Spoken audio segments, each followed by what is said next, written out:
ಎಲ್ರಿಗೂ ನಮಸ್ಕಾರ. ಇದೇ ಮೇ 16ನೇ ತಾರೀಕು ನಮ್ಮ ದಿ ಸಿನಿಮಾ ರಿಲೀಸ್ ಆಗ್ತಾ ಇದೆ, ಎಲ್ರಿಗೂ ಗೊತ್ತಿರೋ ಹಾಗೆ. ಇದಿನ್ನೂ ಒಂದಷ್ಟು ಜನಕ್ಕೆ ಗೊತ್ತಾಗಬೇಕು ಅಂತಂದರೆ ಅದ್ರ ಸಾಧ್ಯತೆಗಳನ್ನ ನೀವೇ ತೋರಿಸ್ಕೊಡ್ಬೇಕು. ನಿಮ್ಮೆಲ್ಲರೂ ಸಹಕಾರ ಬೇಕು, ಪ್ರೋತ್ಸಾಹ ಬೇಕು. ತುಂಬ ಪ್ರೀತಿಯಿಂದ ಮಾಡಿದಂಥ ಸಿನಿಮಾ. ಎಲ್ಲರೂ ಹೇಳಿರೋ ಹಾಗೆ ಅವ್ರು ಬಂದು ಸಿನಿಮಾ ನೆರೇಟ್ ಮಾಡಿದ ಕೂಡಲೇ ನನಗೆ ಫಸ್ಟು ಆಕರ್ಷಕ ಅಂತ ಅನಿಸಿದ್ದೆ ಕಾಡಿನಲ್ಲಿ ತೆಗೆಯೋದು ಅಂತ. ಅದ್ರ ಜೊತೆಗೆ ಹೇಳಿದ್ದಾರೆ ಹೇಗೆ ಇದನ್ನು ಶೂಟ್ ಮಾಡಬಹುದು ಅನ್ನೋ ಒಂದು ಆತಂಕ ಇತ್ತು. ಆದರೆ ಯಾವಾಗ ಅದ್ರ ಸಿನಿಮಾ ತಂಡದ ಜೊತೆಗೆ ಇದ್ದಾಗ ಅಲ್ಲಿರೋ ಎಲ್ಲ ಸಹ ಕಲಾವಿದರು, ಎಲ್ಲ ಹಿರಿಯ ಕಲಾವಿದರು, ಟೆಕ್ನಿಕಲ್ ಟೀಮ್ ಆಗಬಹುದು, ಎಷ್ಟು ಚೆನ್ನಾಗಿ ಸಹಕಾರ ಕೊಡ್ತಾಯಿದ್ರು. ತುಂಬ ಇನ್ವೆಸ್ಟೆಡ್ ಆಗಿದ್ರು. ಅಷ್ಟು ಜನರು ಕೂಡ ನಾವು ಬೇರೆ ಅಥವಾ ಟೆಕ್ನಿಕಲ್ ಟೀಮ್ ಬೇರೆ ಅನ್ನೋ ಥರ ಇರಲಿಲ್ಲ. ಪ್ರತಿಯೊಬ್ಬರು ಕೂಡ ಪ್ರತಿಯೊಬ್ಬರಿಗೆ ಸಹಕಾರ ಕೊಟ್ಕೊಂಡು ನಮ್ಮ 200% ಕೊಡಬೇಕು ಅನ್ನೋ ರೀತಿಲೇ ಕೆಲಸ ಮಾಡ್ಕೊಂಡು ಬಂದಂತಹ ಸಿನಿಮಾ ಇದು. ಯಾವಾಗ ಮೊದಲನೇ ಟ್ರೈಲರ್ ರಿಲೀಸ್ ಆಯಿತು ಆವಾಗಲೇ ನನಗೆ ಅನ್ನಿಸ್ತು ಇವರು ವಿನಯ್ ಅವರು ಬಂದು ನರೇಟ್ ಮಾಡಿದಾಗ ಹೇಳಿದಂಥ ಒಂದು ವಿಷನ್ಗಿಂತ 100 ಪಟ್ಟು ಚೆನ್ನಾಗಿ ಬಂದಿದೆ ಸಿನಿಮಾ ಅನ್ನೋ ಥರ ಒಂದು ಕಾನ್ಫಿಡೆನ್ಸ್ ಬಂದ್ಬಿಡ್ತು ನನಗೆ. ಆದರೆ ಇದು ಇನ್ನೂ ಬಹಳಷ್ಟು ಜನಕ್ಕೆ ಗೊತ್ತಾಗಬೇಕು, ಎಲ್ಲ ಕನ್ನಡಿಗರು ಕೂಡ ಇದನ್ನು ನೋಡಬೇಕು ಅನ್ನೋ ಒಂದು ಮನವರಿಕೆ ಹಾಗೆ ರಿಕ್ವೆಸ್ಟು. ಹಾಗಾಗಿ ಮರಿದೆ ನೋಡಿ. ಮೇ 16ನೇ ತಾರೀಕು ನಿಮ್ಮೆಲ್ಲರೂ ಪ್ರೋತ್ಸಾಹ ಸಹಕಾರ ನಮ್ಮ ಇಡೀ ತಂಡಕ್ಕೆ ಬೇಕು ಅಂತ ನಾನು ಕೇಳ್ಕೊತೀನಿ. ಧನ್ಯವಾದ.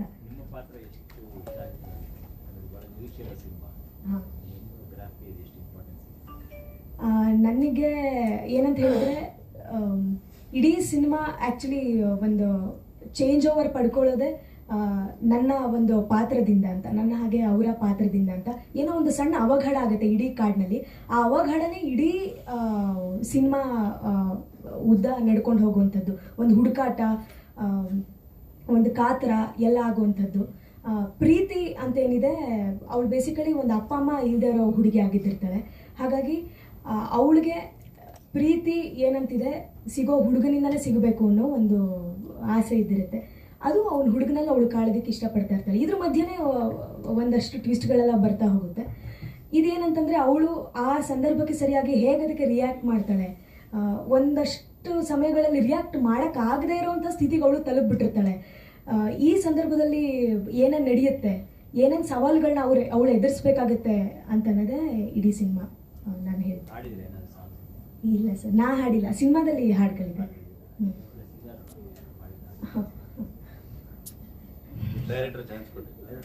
ಇಲ್ಲ, ಅವರು ಒಂದ್ಸತಿ ಹೇಳಿದ್ರು, ಬಟ್ ಅದು ವಿಷಯ ಮುಂದಕ್ಕೆ ಹೋಗ್ಲಿಲ್ಲ ಅಷ್ಟೇ. ಅದು ನಾನೇ ಕಾರಣ ಇರ್ಬೋದು ಪಾಪ, ಅವ್ರನ್ನ ನಾನೇನು ಬ್ಲೇಮ್ ಮಾಡಲ್ಲ. ರಂಗಭೂಮಿ, ಸಿನಿಮಾ, ಟಿವಿ ಬೇರೆ ಬೇರೆ ಎಲ್ಲ ಆಗಿರೋದ್ರಿಂದ ತುಂಬಾ ಜನ ಕೊಟ್ಟು ಹಾಡ್ತಲೇ ಕೂಡ ಗೊತ್ತಿಲ್ಲ. ಒಳ್ಳೆ ಸಿಂಗರ್ ಅವಕಾಶ ಇದೆ ನಿಮ್ಮ ಸಿನಿಮಾಗಳಲ್ಲಿ ಸಿಗ್ಬೋದು.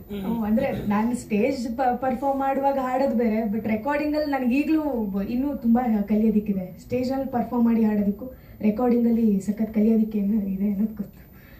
ಬಟ್ ಅವಕಾಶ ಸಿಕ್ಕಿದ್ರೆ, ಕಲಿಯೋಕ್ಕೆ ಸಿಕ್ಕಿದ್ರೆ ಖಂಡಿತವಾಗ್ಲೂ ನಾನು ಕಲ್ತ್ಕೊಂಡು ಹಾಡ್ತೀನಿ ಸರ್. ಸಿನಿಮಾದ ಯಾವುದಾದ್ರೂ ಒಂದು ಹಾಡು, 2 ಲೈನ್ ಮೈಂಡ್? ಲಿರಿಕ್ಸ್ ಗೊತ್ತಿಲ್ಲ, ಬಟ್ ಹಂಗೆ ಬೇಕಾದ್ರೆ ರಾಗದಲ್ಲಿ. ಓಕೆ. ನಾನು ಮೌನಿ ನೀನು ಮೌನಿ ನನ ನನ ನನ ನನ ನನ ನನ ನನ ನನ ನನ ನನ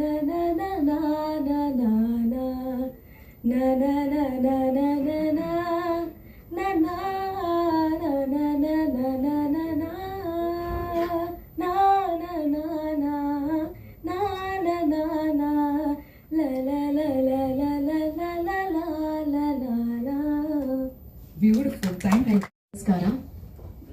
ಮೊಟ್ಟ ಮೊದಲನೇದಾಗಿ ನಿಮ್ಮೆಲ್ರಿಗೂ ಧನ್ಯವಾದಗಳು. ನೀವಿಲ್ಲದೆ ನಾವಿಲ್ಲ. ಎಲ್ಲರೂ ಹೇಳೋ ಹಾಗೆ ಇದು ಒಂದು ಪ್ರಾಮಾಣಿಕ ಪ್ರಯತ್ನ. ರಮೇಶ್ ಸರ್ ಹೇಳಿದಾಗೆ ಬಹಳ ಖುಷಿ ಆಗ್ತಾ ಇರೋದೇನೆಂದರೆ, ಮಂಡ್ಯ ರಮೇಶ್ ಸರ್ ಬಂದು ನಮ್ಮ ಟ್ರೈಲರ್ ಲಾಂಚ್ ಮಾಡಿರೋದು. ಯಾಕಂದರೆ ನಾನು ಮಾಡಿದಂತಹ ಮೊದಲನೆಯ ಸಿನಿಮಾ ಮೀರಾ ಮಾಧವ ರಾಘವದಲ್ಲಿ ನಾನು ಅವರು ಪೇರ್. ಸೊ ಹಾಗಾಗಿ ಇವತ್ತು ನನಗೆ ಬಹಳ ಖುಷಿ ಆಗ್ತಾ ಇದೆ ಅವ್ರು ನಮ್ಮ ಟ್ರೇಲರ್ ಲಾಂಚ್ ಮಾಡಿರೋದು. ಅಷ್ಟು ಒಂದು ಒಳ್ಳೆ ಮನಸ್ಸಿನ, ಹೃದಯದ, ಪ್ರತಿಭಾನ್ವಿತ ಕಲಾವಿದರನ್ನ ಪೋಷಣೆ ಮಾಡುವಂಥವ್ರವರು. ಸರ್ ಧನ್ಯವಾದಗಳು. ಆ್ಯಂಡ್ ಈ ಸಿನಿಮಾದ ಬಗ್ಗೆ ಹೇಳಬೇಕು ಅಂದರೆ, ವಿನಯ್ ಅವರು ಫಸ್ಟ್ ಆಫ್ ಆಲ್ ಬಂದು ಅವ್ರು ಪ್ರೆಸೆಂಟ್ ಮಾಡಿದ ರೀತಿನೇ ತುಂಬ ಚೆನ್ನಾಗಿತ್ತು. ಕಥೆಯನ್ನು ನರೇಟ್ ಮಾಡಿದ್ದು ಹೀಗೆ ಬರುತ್ತೆ ಈ ಥರ ಅಂತ. ಆ್ಯಂಡ್ ಕತೆ ಚೆನ್ನಾಗಿತ್ತು. ನಾನು ಹೀರೋ ತಾಯಿಯ ಪಾತ್ರ. ಇದಕ್ಕೆ ನಿಮ್ಮನ್ನ ಬಿಟ್ಟರೆ ನಾನು ಯಾವ್ದು ಆಪ್ಷನ್ನೇ ಇಟ್ಕೊಂಡಿಲ್ಲ ಅಂತ ಹೇಳಿದ್ರು. ಸೊ ಅದಕ್ಕೆ ನನಗೆ ಸಂತೋಷ ಆಯಿತು ಅಂತ ಹೇಳ್ಬೋದು. ಅನದರ್ ಹೈಲೈಟ್ ಅಂತ ಹೇಳಿದ್ರೆ ಇಡೀ ಚಿತ್ರದಲ್ಲಿ ನೀವು ನೋಡುವಂತಹ visuals amazing and beautiful work by ನಮ್ಮ DOP ಭರತ್ ಅವರು. ಆ್ಯಂಡ್ ಎಷ್ಟು ಚೆನ್ನಾಗಿ ಸೌಂಡ್ ಆಗ್ತಾ ಇದೆ ಅಂದರೆ ಅದಕ್ಕೂ ಕೂಡ ಸ್ಟೀವನ್ ಅವರು ಕಾರಣ. ಇವರು ತುಂಬ ಚೆನ್ನಾಗಿ ಎಲ್ಲ ಏನು ಹೇಳ್ತಾರೆ ಟೆಕ್ನಿಕಲ್ ಕ್ರೂ ಏನಿದೆ ತುಂಬ ಚೆನ್ನಾಗಿ ಒಂದು ಟೀಮ್ ಮಾಡಿಕೊಂಡು ಯೂನಿಟ್ ಮಾಡಿಕೊಂಡು ಇದನ್ನು ಮುಂದೆ ತಂದಿದ್ದಾರೆ. ಆ್ಯಂಡ್ ನನ್ನ very dear friend Nagendra Aras sir ಜೊತೆ ಕೆಲಸ ಮಾಡಿದ್ದು ಕೂಡ ಬಹಳ ಸಂತೋಷ. ಆ್ಯಂಡ್ ದಿಶಾ ಜೊತೆ ನನ್ನ ಮೊದಲನೇ cinema. She is looking very pretty and beautiful. ಒಟ್ಟಾರೆ ಹೇಳಬೇಕಂದ್ರೆ ಒಂದು ವಿಜುವಲ್ ಟ್ರೀಟ್. ಕಥೆ ಚೆನ್ನಾಗಿದೆ, ನೋಡೋಕೆ ಸುಂದರ ಅನ್ಸತ್ತೆ, ಕೇಳೋಕ್ಕೂ ಸುಮಧುರ ಅಂತ ಅನ್ಸತ್ತೆ. ನಿಮ್ಮಿಂದ ಒಂದು ಪ್ರೋತ್ಸಾಹ ಎಲ್ಲ ಬೇಕು. ದಯವಿಟ್ಟು ನಮ್ಮ ಚಿತ್ರವನ್ನು ಪೋಷಿಸಿ. Thank you. ದಿ ಅಂದರೆ ಒಂದು ಡಿಫ್ರೆಂಟ್ ಅನ್ನೋ ಥರನೂ ಸಿಂಬಲು. ಯಾಕಂದರೆ ಒಂದು ಯೂನಿಕ್ ಕಾನ್ಸೆಪ್ಟಲ್ಲಿ ಮಾಡಿರುವಂಥ ನಿರ್ದೇಶಕರು. ಸಿನ್ಸ್ ಈ ಸಿನಿಮಾದ ಬಿಗಿನಿಂಗ್ ಅಂದರೆ ಅವ್ರು ಏನು ಓಮ್ ಅಂತ ಬರೆದುಬಿಟ್ಟು ಚೇಂಬರ್ಗೆ ಫಾರಮ್ ಕೊಟ್ಟು ರಿಜಿಸ್ಟರ್ ಮಾಡಿರ್ತಾರಲ್ಲ, ಸಿನ್ಸ್ ಅಲ್ಲಿಂದ ಇಲ್ಲಿವರೆಗೂ ಇದ್ದೀನಿ, ಮುಂದೆನೂ ಇರ್ತೀನಿ ಅವ್ರು ಇಟ್ಕೊಂಡ್ರೆ, ಇಲ್ಲಾಂದರೆ ಏನು ಮಾಡೋಕ್ಕಾಗಲ್ಲ. ಅದರ ಒಂದು ಬ್ಯೂಟಿಫುಲ್ ಟೀಮು. ಕತೆ ಹೇಳಿದಾಗ ಮಾಮೂಲಿ ಎಲ್ಲರೂ ಹೇಳ್ದಂಗೆ ನಾನು ಸೇಮೇನೆ ಕಾಪಿ ಕ್ಯಾಟು. ಅದು ಬಿಟ್ಟು ನಮ್ಮ ಎಕ್ಸ್ಪೀರಿಯನ್ಸು ಸಿನಿಮಾದಲ್ಲಿ ಭಾಳ ಅದ್ಭುತವಾದ್ದು. ಆಮೇಲೆ ತುಂಬ ಕಂಫರ್ಟ್ ಝೋನ್ ಕೊಟ್ಟಿದ್ರು. ಇದರಲ್ಲಿ ಒಂದು ನೋಡಿರ್ತೀರ ನೀವು ಟ್ರೈಲರಲ್ಲಿ, ಒಂದು ಫಾರೆಸ್ಟ್ ರೇಂಜರ್ ಆಫೀಸರು. ಇದರಲ್ಲಿ ನೆಗೆಟಿವಾ ಪಾಸಿಟಿವಾ ಕ್ಯಾರೆಕ್ಟರ್ ಏನು ಅನ್ನೋದು ಸಿನಿಮಾದಲ್ಲೇ ಅದು ಗೊತ್ತಾಗುತ್ತೆ. ಯಾಕಂದರೆ ಈಗಲೇ ಹೇಳ್ಬಿಟ್ರೆ ಅದು ನಾರ್ಮಲ್ ಅನಿಸುತ್ತೆ. ನಮಗೆ ಹೇಗಂದರೆ ಬಹಳ ಚೆನ್ನಾಗೆ ಅಂದರೆ ಒಂದು ಸರ್ 6:30ಗೆ ರೆಡಿ ಇದ್ಬಿಡಿ ಅನ್ನೋರು. ಸರಿ ಸರ್ ಅಂದ್ಬಿಟ್ಟು ನಾನು ಆಮೇಲೆ ಚಂದ್ರು ಅಂತಂದರೆ ಕಾಮಿಡಿ ಕಿಲಾಡಿಗಳು, ನಾನು ಅವ್ರ ಕಾಂಬಿನೇಷನು ಸರಿ ಅಂತ ರೆಡಿ ಇರೋದು. 7 ಗಂಟೆಗೆ ಫಸ್ಟ್ ಶಾರ್ಟ್ ಮುಗಿಸ್ಕೊಂಡು ತಿಂಡಿ ಹಾಕ್ಕೊಂಡು ಮತ್ತು 11 ಗಂಟೆಗೆ ಸರ್ ನೀವು ರೆಸ್ಟ್ ತಗೊಳ್ಳಿ ಅನ್ನೋದು. ಇಷ್ಟೇ ನಾನು ಸೀನು ರೆಸ್ಟ್ ತಗೊಳ್ಳಿ ಅಂದರೆ ಅವರು ಯಾವ ರೀತಿ ಕಂಫರ್ಟ್ ಮಾಡ್ತಿದ್ರು ಆರ್ಟಿಸ್ಟ್ಗಳಿಗೆ ಅಂದರೆ ತುಂಬಾ ಸ್ಟ್ರೈನ್ ಆಗಬಾರ್ದು. ಯಾಕಂದರೆ ನಾವು ಕಾಡಲ್ಲಿ ಮಾಡ್ತಾ ಇದ್ದಿದ್ದು, ಅದು ಓಡಾಟಗಳು ಅವು ಇವು ಇರುತ್ತವೆ. ಹಾಗಾಗಿ ಒಂದು ಕಂಫರ್ಟ್ ಝೋನ್ ಕೊಟ್ಕೊಂಡು ಗ್ಯಾಪಲ್ಲಿರುವಾಗ ಅವ್ರ ಸೀನ್ಸ್ಗಳು ಮಾಡೋದು. ಆಮೇಲೆ ಮತ್ತೆ ನನಗೆ ಅಸಿಸ್ಟೆಂಟ್ ಡೈರೆಕ್ಟರ್ಗೆ ಹೇಳ್ಬಿಟ್ಟು, ಅಲ್ಲಿ ಫೋನ್ ಬೇರೆ ಇಲ್ಲ, ಅವ್ನು ಬರೋದು ಬರೋದು ಅಲ್ಲಿಂದ.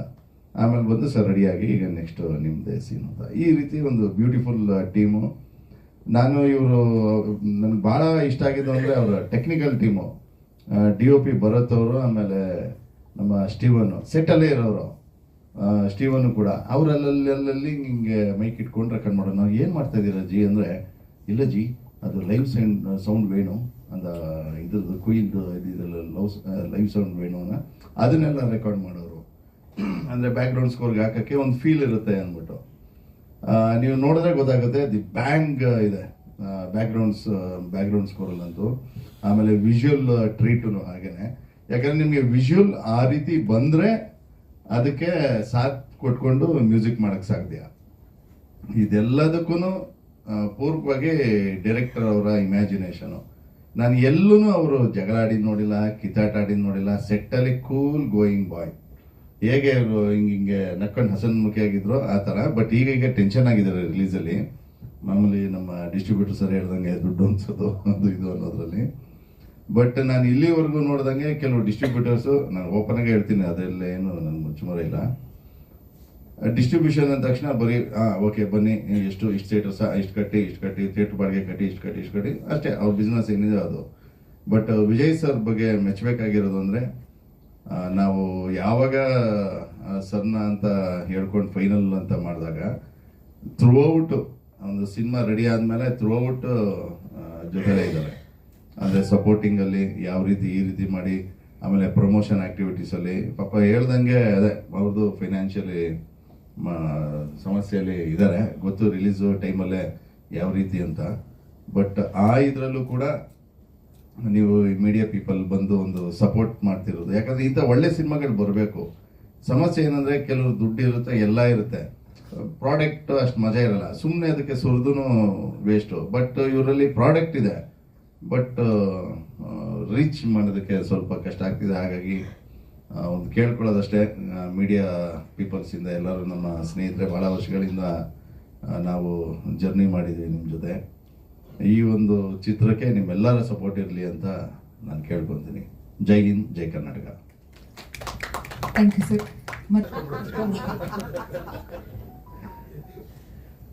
ಸರ್ ನಿಮ್ಗೆ ನೆನಪಿಲ್ಲ ನೀವೇ ಅಂತ ರೆಫರ್ ಮಾಡಿದ್ದು ಮೂವಿಗೆ? ನಾಯಕ ನಟಿ the very beautiful Disha Ramesh, congratulations. ಅದೇ ಅವರೇ ಹೇಳೋ ಹಾಗೆ ಪಾಪ ಅವರು ಏನು ಪ್ಲಾನ್ ಇರಲಿಲ್ಲ ಅವ್ರಿಗೆ. ಇವತ್ತು ಶೂಟಿಂಗ್ ಇದ್ದಿದ್ರೆ ಬರೋದಕ್ಕೆ ಪಾಪ ಆಗ್ತಿದ್ದಿಲ್ಲ. ಆದರೆ ತುಂಬ ಅವರು ಜೊತೆಗಿರಬೇಕು, ಬರ್ತೀನಿ ಟೀಮ್ ಜೊತೆ ಇರಬೇಕು ಅಂತ ಬಂದರು. ಅವ್ರಿಗೆ ಯಾವಾಗಲೂ ಥ್ಯಾಂಕ್ಫುಲ್ ಆಗಿರಲೇಬೇಕು. ಅದು ಎಷ್ಟು ಸತಿ ಹೇಳೋದು ಅಂತ ಹೇಳಿಲ್ಲ ಅಷ್ಟೇ. ಶೂಟಿಂಗ್ ಹೋಗೋದು ತುಂಬ ಖುಷಿ. ಅಂದರೆ ನನ್ನದಲ್ದೇನು ಬೇರೆ ಶೂಟಿಂಗ್ ಅಂತ ಅಂದರೆ ಗೊತ್ತಿಲ್ಲದಾದ್ರು ಶೂಟಿಂಗ್ ಹೋಗಿ ಸ್ವಲ್ಪ ಮುಜುಗರ. ಈಗ ನನ್ನ ಪಾತ್ರ ಇದ್ದಾಗ ಅಲ್ಲಿ ಹೋಗಿ ಕೂತ್ಕೊಳ್ಳೋದು ಎಲ್ಲ ಇದೊಂದು ಅವಕಾಶ ನನಗೆ. ನಾನು ರವಿಚಂದ್ರನ್ ಪಿಕ್ಚರ್ ಮಾಡ್ತಿದ್ದಾಗ ಕೂಡ ಸುಧಾ ಪಕ್ಕದಲ್ಲಿ ಶಿವರಾಜ್ ಕುಮಾರ್ ಪಿಕ್ಚರ್ ನಡೀತಾ ಇತ್ತು. ಅಂದರೆ ನನಗೆ ಶಿವರಾಜ್ ಕುಮಾರ್ ಅವರು ತುಂಬ ಅಷ್ಟು ಅಪ್ಪಟ ಗೆಳೆಯರಾದ್ರೂ ಅವ್ರ ಜೊತೆ ಇಡೀ ವಜ್ರೇಶ್ವರಲ್ಲಿ ಕೆಲಸ ಮಾಡಿದಾಗಲೂ ಹತ್ತಿರ ಹೋಗಿ ಅವ್ರ ಇವ್ರು ನಂದಲ್ಲ ಶೂಟಿಂಗು, ಅವ್ರ ಸೆಟ್ಗೆ ಹೇಗೆ ಹೋಗೋದು ಅಂತ ಅವರೆಲ್ಲ ಭಾಳ ಪ್ರೀತಿಯಿಂದ ಮಾತಾಡ್ತಾರೆ. ಕೂತ್ಕೋತಾರೆ, ತಿಳಿದಿದ್ದಿ ತೊಗೊಂಡು ಬನ್ನಿ ಸಾಮಾನ್ಯ. ಆ ಥರದ ಹೊಂದಾಣಿಕೆ ತುಂಬ ಚೆನ್ನಾಗಿದೆ. ಒಬ್ಬರು ಸೆಟ್ಗೆ ಇನ್ನೊಬ್ಬರೆಲ್ಲ ಹೋಗೋದು, ನನಗೆ ಬೇರೆಯವ್ರ ಸೆಟ್ಗೆ ಹೋಗೋದೇ ಒಂದು ಮುಜುಗರ. ಆದರೂ ಈ ಸೆಟ್ಗೆ ಹೋಗಬೇಕು ತುಂಬ, ಯಾಕೆಂದ್ರೆ ಬಂದ ಪ್ರತಿ ಸರಿನೂ ಕಾಡು ಹಂಗಿತ್ತು, ಕಾಡು ಇಷ್ಟ. ಯಾವನೇ ಶುದ್ಧ ಕಲಾವಿದನಾದ್ರೂ ಅವ್ನಿಗೆ ಕಾಡು ಇಷ್ಟ ಆಗುತ್ತೆ, ಮರ ಇಷ್ಟ ಆಗುತ್ತೆ. ಅವ್ರು ಹೇಳ್ತಾ ಇದ್ದಾರೆ ರೆಸಾರ್ಟು, ಜಾಗ, ಹೊರಗಡೆದೆಲ್ಲ ಅಲ್ಲಿ ವೀಡಿಯೋ ಹಿಂಗೆ ಶೂಟ್ ಮಾಡ್ಬಿಟ್ಟು ಅಲ್ಲಿ ಕಳಿಸೋಳು. ನನಗೆ ಹಿಂಗಿದೆ ಅಪ್ಪ ಜಾಗ, ಎಷ್ಟು ಚೆನ್ನಾಗಿದೆ ನೋಡು, ತುಂಬ ಪ್ರಕೃತಿ ನಡುವೆ ನಡೀತಾ ಇರುವಂಥ ಅವಕಾಶ. ಅಯ್ಯೋ ಎಷ್ಟು ಅದ್ಭುತವಾದ ಪಾತ್ರ. ಯಾಕೆ ಈ ಕಳ್ಳರ ಮಕ್ಕಳು ಒಳ್ಳೆ ಪಾತ್ರಗಳನ್ನ ಯಾರು ಕರೆಯಲ್ವಲ್ಲ? ಇಡೀ ಇಂಡಸ್ಟ್ರಿಯ ಬಡ್ಡಿ ಮಗಕ್ಕೆ ನನ್ನ ಹೆಂಗೆ ಅವಜ್ಞಾಗಿ ನೋಡ್ಬಿಡ್ತಲ್ಲ ಎಲ್ಲವುದು. ನನಗೆ ಏನಕ್ಕೆ ನನ್ನ ಒಳ್ಳೆ ಪಾತ್ರಗಳಿಗೆ ಕರೆಯಲ್ಲ, ಒಳ್ಳೆ ದುಡ್ಡಿನ ಪಿಕ್ಚರ್ಗಳಿಗೆ ಕರೆಯಲ್ಲ, ಸಣ್ಣ ಪಿಕ್ಚರ್ಗಳಿಗೆ ಕರೆಯೋದು. ಆಮೇಲೆ ಹಂಗೆ ಹಣೆ ಬರಬೇಕು ಚೆನ್ನಾಗಿಲ್ವೇನೆ ಬಡ್ಡಿ ಬಂದು ನೋಡ್ಕೊಳ್ಳುವೆ. ಆಮೇಲೆ ಬೇಜಾರಿಲ್ಲ ನನಗೆ. ಅದಕ್ಕೆ ಪರ್ಯಾಯವಾಗಿ ನಾನೇ ಒಂದು ಬದುಕನ್ನು ರೂಪಿಸ್ಕೊಂಡಿದ್ದರಿಂದ ನಾನು ಸಂತೋಷವಾಗಿದ್ದೀನಿ. ಹಾಂ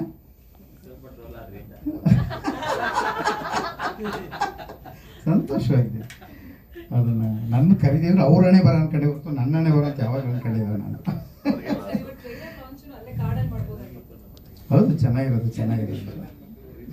ಸಾಕಷ್ಟು ಈವೆಂಟ್ಸ್ ನ ಎಲ್ಲೆಲ್ಲಿ ಶೂಟ್ ಮಾಡಿದಾರೋ ಅಲ್ಲೇ ಹೋಗಿ ಮಾಡಿದ್ದಾರೆ. ಟೀ ಶರ್ಟ್ ಅನ್ಬಾಕ್ಸ್ ಮಾಡೋದು, ಆ ಥರದ್ದೆಲ್ಲ ಟ್ರೆಕ್ಕಿಂಗ್ ಮಾಡ್ಕೊಂಡು ಹೋಗಿ. ಇಲ್ಲ, ಪಿಕ್ಚರ್ ಚೆನ್ನಾಗಿ ಆಗ್ತಿದ್ದಂಗೆ ಅದು ಮೇಕಿಂಗ್ ಎಲ್ಲ ಈಚೆ ಬರೋಕ್ಕೆ ಶುರು ಆಗುತ್ತವ. ಚೆನ್ನಾಗಿರುತ್ತೆ ಅಂತವೆಲ್ಲ, ಎಲ್ಲ ಕೂತಿರೋದು, ತಿಂಡಿ ತಿಂತಾ ಇರೋದು ಬೇರೆ ಟೈಮಲ್ಲ. ಅಂದರೆ ಅವ್ರು ಊಟ ತಿಂಡಿ ಮಾಡ್ತಾ ಇರೋದು, ಓಡಾಡ್ತಾ ಇರೋದು ಕೂಡ ಆಮೇಲೆ ಸುದ್ದಿ ಆಗುತ್ತಲ್ಲ.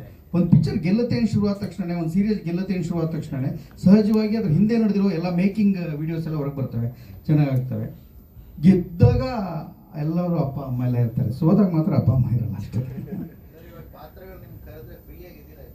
ಯಾರು ಇಲ್ಲ, ಸದ್ಯಕ್ಕಿಲ್ಲ ಸರ್. ಅದು ಯಾವ ಪಿಕ್ಚರು ಯಾರು ಕರೀತಾರೆ, ಎಷ್ಟು ದುಡ್ಡು ಕೊಡ್ತಾರೆ ಅದ್ರ ಮೇಲೆ ಡಿಪೆಂಡ್ ಆಗುತ್ತೆ ಸರ್. ಹಾಂ, ಬಜೆಟ್ ಮೇಲೆ ನಿಂತಿದೆ ಈಗ.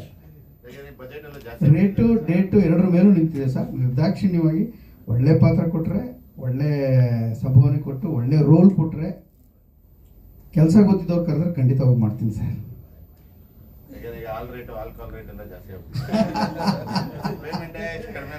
ಮುಂಚೆ ಇಷ್ಟು ಮಾತಾಡಕ್ಕೂ ಎದುರ್ಕೋತಾ ಇದ್ದೆ, ಈಗ ಗೊತ್ತಾಗೋಗಿದೆ ನಮ್ಮನ್ನ ಕಡೆಗೆ ಕೆಲಸ ಒಂದೇ ಗೆಲ್ಸೋದು. ಕೆಲಸ ಬಿಟ್ಟರೆ ಯಾವಾಗ ಹೇಳ್ತಾ ಇರ್ತೀನಿ, ಒಂದು ಸಿನಿಮಾ ರಂಗಕ್ಕೆ ಪ್ರತಿಭೆ ಬೇಕಾಗಿರೋದು 30% ಸರ್, ಸ್ಟ್ರಾಂಗ್ ಆದ ಪ್ರತಿಭೆ.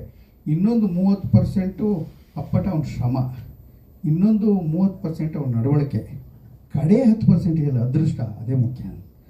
ಈಗ ಇಷ್ಟು ಸೇರ್ಕೊಂಡ್ರೆ ಮಾತ್ರ ಒಬ್ಬನ ಗೆಲುವು, ಇಲ್ಲವ್ರು ಖಂಡಿತ ಇಲ್ಲ ಅಂತ ನನ್ನ ನಂಬಿಕೆ. ನಾನು ನೋಡ್ಕೊಂಬಂದಿದ್ದು ಬೆಳವಣಿಗೆಯಲ್ಲಿ ಈ ಮೂರಲ್ಲಿ ಒಂದು ಮಿಸ್ ಆದರೂ ಗ್ಯಾರಂಟಿ ಹೊಡಿತಾ ಇರ್ತದೆ. ಏನೋ ತುಂಬ ಚೆನ್ನಾಗಿ ಮಾಡ್ತಾ ಇರ್ತಾನೆ, ನಡವಳಿಕೆ ಸಮಸ್ಯೆ ಇರುತ್ತೆ, ಯಾರೂ ಮಾಡಲ್ಲ. ಇನ್ನು 30 ಭಾಳ ಚೆನ್ನಾಗಿ ಪ್ರತಿಭೆನೇ ಇರಲ್ಲ, ಇನ್ನು ಮಿಕ್ಕಿದೆಲ್ಲ ಚೆನ್ನಾಗಿರುತ್ತೆ. ಸ್ವಲ್ಪ ದಿನ ಓಡ್ತಾನೆ ಅಣ್ಣ, 10% ಹೆಲ್ಪ್ ಮಾಡ್ತಾರೆ. ತುಂಬ ಜನ 10% ಹೊಡೆದವರು ಇದ್ದಾರೆ ಇಂಡಸ್ಟ್ರಿ.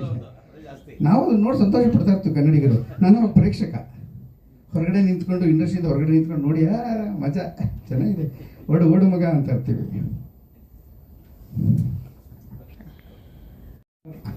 ಎಲ್ರಿಗೂ ನಮಸ್ಕಾರ. ಬಂದಿರೋ ಎಲ್ಲ ಮಾಧ್ಯಮ ಮಿತ್ರರಿಗೆ ನಮಸ್ಕಾರ. ದಿ ಅಂತ ನನ್ನ ಸಿನಿಮಾ ಟೈಟ್ಲ್ ಇಟ್ಟಾಗ ಒಂದಷ್ಟು ಜನ ಕೇಳಿದ್ರು, ಕನ್ನಡ ಲೆಟ್ರಾ ಇಂಗ್ಲೀಷಾ? ಕನ್ನಡ ದಿ. ದಿ ಅಂತಾನೆ ಏನಕ್ಕೆ ಇಟ್ಟಿದ್ದು ಅಂತ ಇವತ್ತು ಕಾರಣ ಹೇಳ್ತೀನಿ. ಇದಕ್ಕೆ ಮುಂಚೆ ನನ್ನ ಟೀಮಲ್ಲಿ ಒಂದು 3 ಜನಕ್ಕೆ ಹೇಳಿದ್ದೆ. ದಿ ಅಂತಾನೆ ಪರ್ಟಿಕ್ಯುಲರ್ ಗಿಡಕ್ಕೆ 3 ಜನ ಕಾರಣ. ಇಬ್ರು ನನ್ನ ಗುರುಗಳು, ಇನ್ನೊಂದು ಸುದೀಪ್ ಸರ್. ಸುದೀಪ್ ಸರ್ ಏನಕ್ಕೆ ಅಂದ್ರೆ ನನಗೆ ತುಂಬಾ ಇಷ್ಟ. ಅದು ಆಟೋಮೆಟಿಕ್ ದಿ ಅನ್ನೋದು ತುಂಬಾ ಬಂದ್ಬಿಡುತ್ತೆ ನನಗೆ, ಅದು ಹೇಳ್ತೀನಿ. ಇಬ್ರು ವ್ಯಕ್ತಿಗಳಂದ್ರೆ ಇಬ್ರು ಗುರುಗಳು. ಒಬ್ರು ದಿಲ್ವಾರ್ ರಾಮದುರ್ಗ ಅಂತ ಅಂದ್ಬಿಟ್ಟು ಸುಧಾ ಮ್ಯಾಗ್ಝಿನ್ ಅಲ್ಲಿ ಕೆಲಸ ಮಾಡ್ತಿದ್ರು. ಇನ್ನೊಬ್ರು ನಾಗ್ತಿಹಳ್ಳಿ ಚಂದ್ರಶೇಖರ್ ಅವ್ರ ಅಳಿಯ ರಾಮ್ದೀಪ್ ಅಂತ. ಈ ಇಬ್ರು ಹೆಸರಿಂದಾನು ದಿ ಅನ್ನೋ ಅಕ್ಷರ ಎತ್ಕೊಂಡೆ. ಸೊ ನನಗೆ ಸುದೀಪ್ ಸರ್ ತುಂಬಾ ಇಷ್ಟ. ಸೊ ಅದಕ್ಕೋಸ್ಕರ 3 ವ್ಯಕ್ತಿಗಳು ಅದ್ರಲ್ಲಿ ಬರಬೇಕು ಅಂತ ಹೇಳ್ಬಿಟ್ಟು ದಿ ಅಂತ ಟೈಟ್ಲ್ ಇಟ್ಟೆ. ಆ ದಿ ಅನ್ನೋ ಅಕ್ಷರ ನನ್ಗೆ ಎಷ್ಟು ಚೆನ್ನಾಗಿ ಆಗ್ಬಂತು ಅಂದ್ರೆ, ಸಿನಿಮಾ ನಾಯಕ ನಟಿ ಹೆಸರು ದಿಶಾ ರಮೇಶ್ ದಿ, ನಾವು ಶೂಟಿಂಗ್ ಮಾಡಿದ ಜಾಗ ದೇವರಾಯನ ದುರ್ಗ, ನಾವು ರೆಸಾರ್ಟ್ ಉಳ್ಕೊಂಡಿದ್ದ ಹೆಸರು ದೋಣಿ ಮೂಲೆ, ಆಲ್ಮೋಸ್ಟ್ ಎಲ್ಲಾನು ದಿ ದಿ ದಿ ಅಂತಾನೆ ಬಂತು. ಆ್ಯಂಡ್ ದೇವ್ರ ಮನೆ ಪ್ರತಿಯೊಂದು ಕಡೆ ಶೂಟ್ ಮಾಡಿದಾಗ ಸೊ ಅಕ್ಷರ ಹಾಗಾಗಿ ದಿ ಅಂತಾನೆ ಟೈಟ್ಲ್ ಇಟ್ಟಿದ್ದು. ಇನ್ನು ಸಿನಿಮಾ ಬಗ್ಗೆ ಹೇಳ್ಬೇಕಂದ್ರೆ ಇದು ಕಂಪ್ಲೀಟ್ ಆಗಿ ಒಂದು 80% ಕಾಡಲ್ಲಿ ನಡೆಯುವಂಥ ಕತೆ. ಕಾಡಲ್ಲಿ ಏನು ನಡೆಯೋ ಕತೆ ಅಂತ ಅಂದರೆ, ಈಗಿನ ಜನ್ರೇಷನ್ ಮ್ಯಾಕ್ಸಿಮಮ್ ಏನಂದರೆ ಒಂದು ಟ್ರಕ್ಕಿಂಗ್ ಹೋಗ್ಬೇಕು ಅಂದರೆ ಹೊರಗೆ ಹೋಗ್ತಾರೆ. ಮೋಸ್ಟ್ ಆಫ್ ಆಲ್ ಕಾಡಿಗೆ ಹೋಗ್ಬೇಕು ಅಂತ ಹೋಗ್ತಾರೆ. ಅಂಥ ಕಾಡಿಗೆ ಹೋದಾಗ ಆ ಇಬ್ಬರು ಪ್ರೇಮಿಗಳ ಮಧ್ಯೆ ಏನೆಲ್ಲ ಆಗುತ್ತೆ ಅನ್ನೋದು ಚಿತ್ರದ ಕತೆ. ಇದು ಟ್ರಾವೆಲ್ ಆಗ್ತಾ ಹೋಗುತ್ತೆ. ಇದು ನಾನ್ ಲೀನಿಯರ್ ಕತೆ, ಪಾಸ್ಟ್ ಪ್ರೆಸೆಂಟ್ ಎರಡೂ ಮಿಕ್ಸ್ ಆಗ್ತಾ ಹೋಗುತ್ತೆ. ಗೊತ್ತಿಲ್ಲದೆ ಇರೋರ ಪಾತ್ರಗಳು ಒಳಗೆ ಎಂಟ್ರಿ ಆಗುತ್ತೆ. ಕೊನೆಗೆ ಏನಾಗುತ್ತೆ, ಆ ದಿ ಅಂದ್ರೆ ಏನು, ಅದೆಲ್ಲ ಸಿನಿಮಾದಲ್ಲೇ ನೋಡಬೇಕು. ಸರ್ ಇದು 2ನೇ ಸಿನಿಮಾ. ಇದಕ್ಕೆ ಮುಂಚೆ ಮಾಡಿದ್ದ ಸಿನಿಮಾ ರಿಲೀಸ್ ಆಗಲಿಲ್ಲ. ಕಡೆಮನೆ ಅಂತ ಒಂದು ಮಾಡಿದ್ದೆ, ಸೆನ್ಸಾರ್ ಕೂಡ ಆಯಿತು, ರಿಲೀಸ್ ಆಗಲಿಲ್ಲ. ಕೋವಿಡ್ ಕಾರಣದಿಂದ ಅದು ರಿಲೀಸ್ ಆಗಲಿಲ್ಲ. ಸೊ ಹಾಗಾಗಿ ಇದೇ ಅಫಿಷಿಯಲ್ ಆಗಿ ಮೊದಲನೇ ಸಿನಿಮಾ.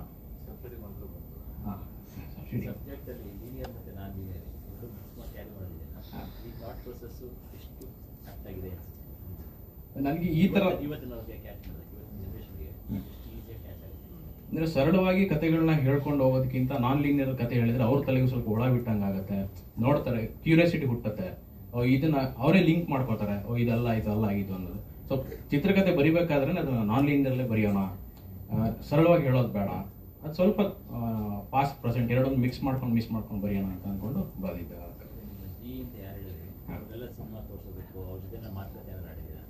ಸರ್ ಖಂಡಿತ ಇಲ್ಲ, ಸಿಕ್ಕಿಲ್ಲ. ಸುಮಾರು ಒಂದು ನನ್ನ ಲಿಮಿಟೇಷನ್ ಅಲ್ಲಿ ಏನು ಸಾಧ್ಯ ಆಗುತ್ತೆ ದೀಪು ಸರ್ನ ಮೀಟ್ ಮಾಡಲಿಕ್ಕೆ ಪ್ರಯತ್ನ ಪಟ್ಟೆ. ಖಂಡಿತ ಟೀಮ್ ಭೇಟಿ ಮಾಡಿದ್ರೆ ಸಾಕು, ಒಂದಷ್ಟು ಓಪನಿಂಗ್ ಬೇರೆ ಥರದೇ ಸಿಗುತ್ತೆ ಅಂತ ಅನ್ಸುತ್ತೆ. ಖಂಡಿತ ಸರ್, ನಾನು ಪ್ರಯತ್ನ ಪಟ್ಟಿದ್ದು, ಈಗ ಸ್ಟಿಲ್ ಪಡ್ತಾ ಇದ್ದೀನಿ. ಆ್ಯಕ್ಚುಲಿ ಬೇರೆ ಏನೋ ಅನ್ಕೊಂಡಿದ್ದೆ, ಬಟ್ ಅದಾಗಲಿಲ್ಲ ನನ್ನ ಕೆಲವೊಂದು ಅಡಕು ತೊಡಕುಗಳಿಂದ. ಬಟ್ ಇನ್ನು ಸ್ವಲ್ಪ ದಿನದಲ್ಲಿ ಮ್ಯಾಕ್ಸಿಮಮ್ ಪ್ರಯತ್ನ ಪಡ್ತೀನಿ ಸರ್. 8 ತಿಂಗಳಿಂದ ನಾನು ರಿಲೀಸ್ ಡೇಟ್ ಮಾರ್ಚಲ್ಲಿ ಬರಬೇಕು ಅಂತ ನಾವು ಪ್ಲಾನ್ ಮಾಡ್ಕೊಂಡ್ವಿ. ನಾವು ಮಾಡ್ಕೊಂಡಂಥ CG ವರ್ಕು ನಮಗೆ ಒಂದು ಸ್ವಲ್ಪನೂ ಚೆನ್ನಾಗಿ ಬರಲಿಲ್ಲ. ಎಲ್ಲೋ ಒಂದು ಕೊಟ್ಟಿದ್ವಿ ಇಲ್ಲೇನೆ, ಬಟ್ ಅದು ಚೆನ್ನಾಗಿ ಬರಲಿಲ್ಲ. ಮತ್ತೆ ಅದನ್ನ ಹೋಗಿ ರೀಶೂಟ್ ಮಾಡಿಕೊಂಡು ಅದು CG ವರ್ಕ್ ತೊಗೊಂಡು ಬಂದಾಗ ನಮ್ಗೆ 7 ತಿಂಗಳು ಟೈಮ್ ತಿಂದಾಕ್ಬಿಡ್ತದೆ. ಸೊ ನಮ್ಗೆ ಇದೇ ಥರ ಬೇಕು. ಯಾಕಂದರೆ ನಮ್ಮ CG ಈಗ ನೀವು ಕರಡಿಯನ್ನು ಏನು ಸ್ಕ್ರೀನ್ ಮೇಲೆ ನೋಡಿದ್ವಲ್ಲ, ಅದು ಕರಡಿ ರೆಂಡ್ರಿಂಗ್ ಪ್ರೋಸೆಸ್ಸೇ ನಮಗೆ 3 ರಿಂದ 4 ತಿಂಗಳು ಆಗೋಯ್ತು. ಅದನ್ನು ಇಲ್ಲಿ ಮಾಡಿಸಿದಲ್ಲ, ಉಜ್ಬೇಕಿಸ್ತಾನಲ್ಲಿ ಮಾಡಿಸಿದ್ದು. ಸೊ ರೆಂಡರ್ ಪ್ರೋಸೆಸ್ ಮಾಡಿಸಿದ್ದು US ಅಲ್ಲಿ.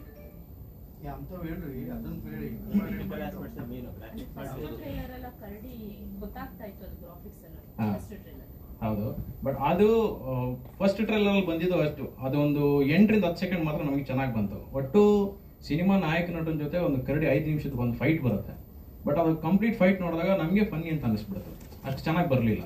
ಸೊ ನಮಗೆ ಮೇಜರ್ ಪಾಯಿಂಟ್ ಅದಿರೋದ್ರಿಂದ ನಾವು ಆ ಪೋರ್ಷನ್ನ ಮತ್ತೆ ಇನ್ನೊಂದ್ಸಲ VFX ಆರ್ಟಿಸ್ಟ್ನ ಮೀಟ್ ಮಾಡಿ, ಟೆಕ್ನಿಷಿಯನ್ ಇವಾಗ ಎಲ್ಲಿ ಮಾಡಿಸಿದೆ, ಹೆಂಗೆ ನಮ್ಮ ಬಜೆಟ್ಗೆ ಸಿಗುತ್ತೆ ಅಂತ ಅಂದ್ಬಿಟ್ಟು. ಸೊ ಒಂದು 8 ರಿಂದ 10 ತಿಂಗಳು ನಮ್ಗೆ ಅಲ್ಲೇ ಹೋಯ್ತು. ಅವರು ಪ್ರತಿಯೊಂದು ಫೈಲ್ಸ್ನ ಮಾಡಿ ನಮಗೆ ಕಳಿಸ್ಬೇಕು, ನಾವಿಲ್ಲಿ ಡೌನ್ಲೋಡ್ ಪ್ರೋಸೆಸ್ ಮಾಡ್ಕೋಬೇಕು, ಮತ್ತು ಅದು ನಮ್ಮ ಸೀಕ್ವೆನ್ಸಿಗೆ ತಕ್ಕನ ಕೂರಿಸ್ಕೊಂಡು ಕರೆಕ್ಟಾಗಿ ಇದೆಯಾ ಅಂತ ನೋಡಿಕೊಂಡು.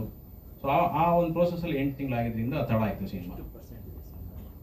CG ಪೋರ್ಷನ್ ಟೋಟಲ್ ಒಂದು 12 ನಿಮಿಷ ಬರ್ಬೋದು. ಅಂದರೆ ಕರಡಿ, ಆನೆ, ಯಾವುದು ಸಿನಿಮಾದಲ್ಲಿ ಬಳಸಿರುವಂಥ ಎಲ್ಲ ಪ್ರಾಣಿಗಳು CGನೇ ಮಾಡಿಸಿರೋದು. ಸೊ ಅದಕ್ಕೂ ಹಾಗಾಗಿನೇ ತುಂಬ ಸಮಯ ತಿಂದಾಕ್ಬಿಡೋದು. ಅದಕ್ಕೆ ಪರ್ಫೆಕ್ಟಾಗಿ ಬರಬೇಕು ಅನ್ನೋ ಕಾರಣಕ್ಕೆ ಲೇಟ್ ಆಯಿತು ಸ್ವಲ್ಪ.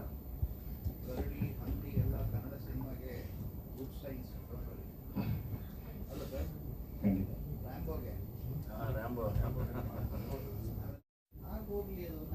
ಸರಿ,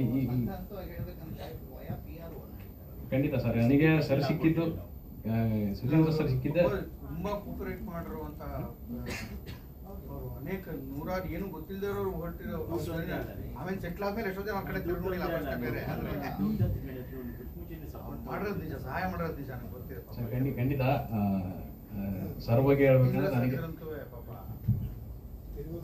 ನಿಮ್ಮ ಪರ್ಮಿಷನ್ ಇಲ್ಲದೆ ಹೇಳ್ತೀನಿ. ಟು ಬಿ ಫ್ರ್ಯಾಂಕ್, ಆ್ಯಕ್ಚುಲಿ ಇದಕ್ಕೆ ಮುಂಚೆ ಬೇರೆಯವರೊಬ್ರು ಇದ್ರು. ಅವ್ರ ಹೆಸರು ಹೇಳೋದು ಬೇಡ, ಯಾಕಂದರೆ ಅದು ಅವರು ನಮ್ಮ ಒಂದು ಎಥಿಕ್ಸ್ ಅನ್ನೋದಿರುತ್ತೆ. ಬಟ್ ಹೆಸರು ಬೇಡ. ಅವರು ಈ ವ್ಯಕ್ತಿ ಎಷ್ಟು ಕಾಲ್ ಮಾಡಿದ್ರು ಪಿಕ್ ಮಾಡ್ತಿರ್ಲಿಲ್ಲ. ನನಗೆ ಯಾವ್ದಾದ್ರು ಪ್ರೆಸ್ ಮೀಟಲ್ಲಿ ಸಿಕ್ಕಿದಾಗ ಏನ್ರಿ ಫೋನ್ ರಿಸೀವ್ ಮಾಡ್ರಿ, ಡೈರೆಕ್ಟ್ರ್ ಮಾಡ್ತಾರೆ, ಬೆಲೆ ಇಲ್ವೇನ್ರಿ ಡೈರೆಕ್ಟ್ರಿಗೆ ಅಂದೆ. ಹೌದಣ್ಣ, ಸಾರಿ ಅಣ್ಣ ಗೊತ್ತಾಗಿಲ್ಲ ಅಣ್ಣ, ಬಿಸಿ ಇದೆ ಅಣ್ಣ. ಮೂರು ಮೊಬೈಲ್ ಇಟ್ಕೊಂಡಿರ್ತಾರೆ. ಇರಲಿ, ಬಿಸಿ ಇರಲಿ, ಎಲ್ಲರೂ ಬೆಳೀಲಿ, ತೊಂದರೆ ಇಲ್ಲ. ಬಟ್ ಒಂದು ಕೆಲಸ ವಹಿಸಿದ ಮೇಲೆ ಅದನ್ನ ಅಚ್ಚುಕಟ್ಟಾಗಿ ಮಾಡಬೇಕು. ಮೆಸೇಜ್ ಹಾಕಿದ್ರು ರಿಪ್ಲೈ ಇಲ್ಲ. ಪಾಪ ಇವ್ರು ತೋರಿಸ್ತಾರೆ ಸಿಕ್ಕಿದಾಗೆಲ್ಲ, ನೋಡಿ ಸರ್ ಹಿಂಗೆ ಹಾಕಿದ್ದೀನಿ ಮೆಸೇಜ್, ಎಷ್ಟು ರಿಕ್ವೆಸ್ಟಿಂಗಲ್ಲಿ ಹಾಕ್ತಾರೆ, ಅದಕ್ಕೂ ರಿಪ್ಲೈ ಇಲ್ಲ. ಅಷ್ಟೊಂದು ಬಿಸಿ ಇರ್ತಾರ. ಹಾಗಾಗಿ ಹಿಂಗೆ ಅಂದಾಗ ಆಮೇಲೆ ಬೆಸ್ಟು ಸರ್, ಈ ಥರ ಸುಧೀರ್ ಸರ್ ಮಾಡ್ತಿದ್ದು ದಿ ಬೆಸ್ಟ್ ಅಷ್ಟು ಸರ್.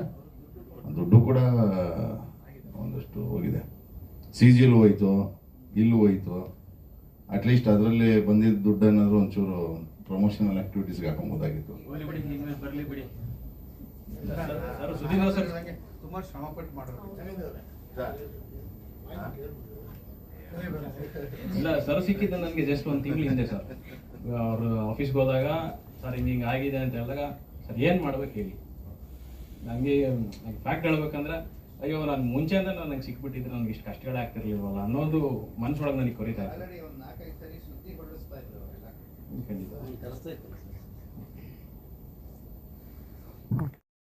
ಮಗ ಅಮ್ಮ ಹೇಗಿರ್ತಾರೆ ಅಂದ್ರೆ ತುಂಬಾ very very very close friends ಆಗಿರ್ತಾರೆ. ಸೊ ಅಲ್ಲಿ ಯಾವುದೇ ಒಂದು ಮುಚ್ಚುಮರೆ ಇರೋದಿಲ್ಲ ಮಾತಾಡ್ಬೇಕಾದ್ರೆ. ಅಂಡ್ ಮಗನಿಗೆ ಹೇಗಿರುತ್ತೆ ಅಂದ್ರೆ, ತಂದೆ ತಾಯಿನ ನೋಡಿದಾಗ ಅವ್ರು ಎಷ್ಟು ಒಂದು ಒಬ್ರನ್ನೊಬ್ರು ಪ್ರೀತಿ ಮಾಡ್ತಾ ಇರ್ತಾರೆ ಅಂದ್ರೆ, ನಾನ್ ಮದ್ವೆ ಆಗೋ ಹುಡುಗಿ ಹೇಗಿರ್ಬೇಕು ಅಂದ್ರೆ, ನಮ್ಮ ಅಪ್ಪ ಅಮ್ಮ ಹೇಗಿದಾರೋ ಹಾಗೆ ನಾನು ನನ್ನ ಹೆಂಡತಿ ಇರಬೇಕು ಅನ್ನುವಂಥ ಒಂದು ಮನಸ್ಥಿತಿ ನಾಯಕನದಾಗಿರುತ್ತೆ. ಸೊ ಹಾಗಾಗಿ ನಾನು ನನ್ನ ಮಗನ ಪಾತ್ರ ತುಂಬಾನೇ we are very very close friends. ಈಗಿನ ಜನರೇಷನ್ ಅಲ್ಲೂ ತಗೊಂಡ್ರು ಅಮ್ಮ ಮಗ ಆಗಿರ್ಬೋದು, ಸಿಕ್ಕಾಪಟ್ಟೆ ಕ್ಲೋಸ್ ಫ್ರೆಂಡ್ಸ್ ಆಗಿರ್ತಾರೆ, ಎಲ್ಲರೂ ಶೇರ್ ಮಾಡ್ಕೋತಾರೆ. ಸೊ ಹೇಳೋದೇನು ಅಂದ್ರೆ, ಸರಿ ಮಾಡು, ತಪ್ಪು ಮಾಡು, ಬೇರೆಯವ್ರು ಬಂದು ನನಗೆ ಹೇಳಕ್ಕಿಂತ ಮುಂಚೆ ನೀನೇ ಬಂದು ನನಗೆ ಹೇಳು. ಅದು ದಟ್ ಇಸ್ ದ